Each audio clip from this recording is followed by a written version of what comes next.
Hello बच्चों, let's see the question. Statement one में जो है वो असर्शन दिया है, स्टेटमेंट टू में जो उन्होंने रीजन दिया है, और हमें ये स्टेटमेंट वन और टू को एनालाइज करके बताना है कि असर्शन रीजन दोनों सही है, दोनों गलत है, या फिर सही होने के बावजूद भी रीजन जो है वो गलत है एक्सप्लेनेशन का, या फिर रीजन सही है उस असर्शन के लिए। ठीक है। सो देखिए, हम असर्शन पढ़ते हैं। For coagulation of positively charged soul, FeCN64 minus has has higher coagulating poverty than PO34 minus, SO42 minus और Cl2 minus। तो हमारे पास क्या होता है, जो कोलोइडल सॉल्यूशन होता है उसमें जो उसमें पार्टिकल्स जो होते हैं, तो हमारे पास क्या होता है, जो कोलोइडल सॉल्यूशन में पार्टिकल्स होते हैं, जो पार्टिक कोलाइडल सोल जो होते हैं, वो अगर उसको हम ट्रू सॉल्यूशन से कंपेयर करेंगे तो उनका साइज जो है वो काफ़ी बड़ा होता है। जैसे ये देखिए, ये इनका साइज हो गया सॉल्यूशन में, ब्राउनियर मोशन में, ब्राउनियर मोशन फॉलो करते हैं। ये सारे जो कोलोइडल सोल्स जो सारे होते हैं वो चार पार्टिकल होते हैं, और उनका जो जो उनका साइज होता है वो बहुत बड़ा होता है।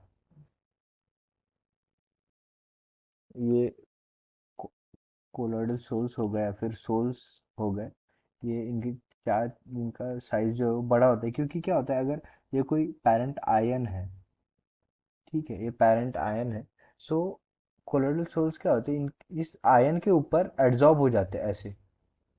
ये आयन जो है इसके ऊपर एब्जॉर्ब हो जाते हैं, और ये जो पेरेंट पेरेंट पार्टिकल होता है, ये पेरेंट पार्टिकल ये इलेक्ट्रिकली न्यूट्रल होता है, और इसी के आयन रिएक्शन के बाद उस सॉल्यूशन में इसी के आयन जो है ये इसके ऊपर एड्सॉर्ब होते हैं।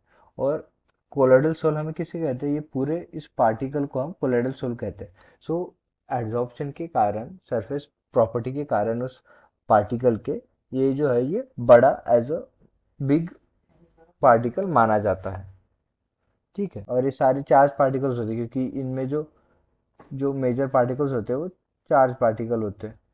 तो अभी हम क्या करते हैं, ये जो इसमें इस सॉल्यूशन में जो है ये इसके अंदर कोआगुलेटिंग एजेंट्स डालते हैं, ताकि हम ताकि हम इसका जो चार्ज है ये काउंटर कर सके। अगर ये सोल निगेटिवली चार्ज्ड है तो हम जो है वो पॉजिटिवली चार्ज एजेंट डालेंगे, कोआगुलेटरी एजेंट डालेंगे, पॉजिटिवली चार्ज कोआगुलेटिंग एजेंट डालेंगे।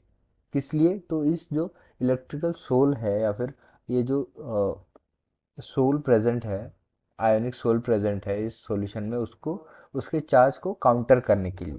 ठीक है, अगर सपोज सॉल्यूशन में पॉजिटिवली चार्ज सोल प्रेजेंट है, तो हम बाहर से जो है वो निगेटिवली चार्ज एजेंट डालेंगे। और ये इसका पर्पस क्या होता है, अगर हम यहाँ पे पॉजिटिवली चार्ज्ड एजेंट है, ये पॉजिटिवली चार्ज, अगर पॉजिटिवली चार्ज सोल है, अगर इस पे हम नेगेटिवली चार्ज कोआगुलेटिंग एजेंट डालेंगे तो ये अट्रैक्ट हो जाएगा। ये देखिए, ये हो गए कोआगुलेटिंग एजेंट। ठीक है, अगर हम इसमें पॉजिटिवली चार्ज सोल पे कोआगुलेटिंग एजेंट डालेंगे तो वो ऐसा स्ट्रक्चर बन जाएगा, ऐसा। और क्या होगा, इसके वजह से ये जो सोल है, पॉजिटिवली चार्ज सोल, ये काफ़ी हद तक न्यूट्रलाइज हो जाएगा, और नीचे सेडिमेंट हो जाएगा, नीचे बैठ जाएगा, एक कोआगुलेशन फॉर्म करेगा, नीचे बैठ जाएगा।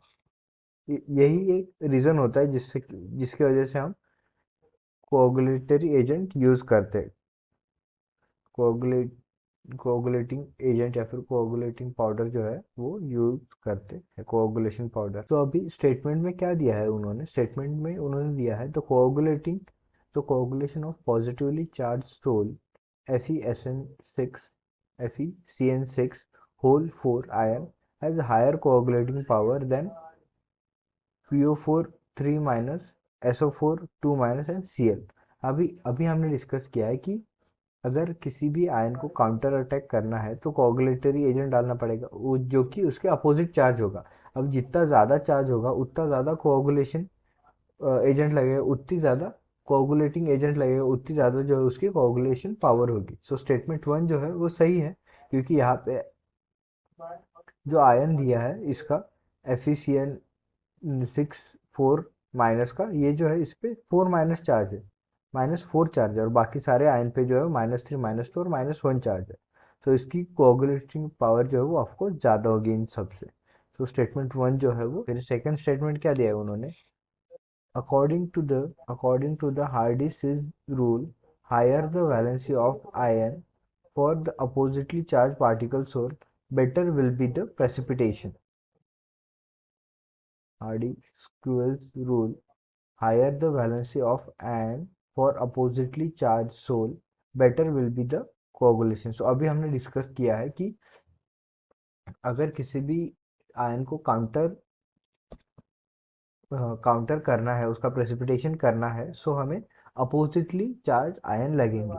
सो अपोजिटली चार्ज आयन सोल लगेंगे। अगर जितनी ज़्यादा उसकी वैलेंसी होगी वो उतना ही ज़्यादा चार्ज पार्टिकल बन सकता है, उतना ही ज़्यादा चार्ज पार्टिकल को वो काउंटर अटैक कर सकता है। सो इसमें जो है ये स्टेटमेंट टू भी जो है वो सही है, ठीक है। और ये स्टेटमेंट टू जो है वो करेक्टली एक्सप्लेन कर रहा है स्टेटमेंट वन को। तो इस क्वेश्चन का आंसर होगा the statement are true and statement two is a correct explanation of statement one. इसका है क्वेश्चन, इसका आंसर है option A. I hope you understand it well. All the best.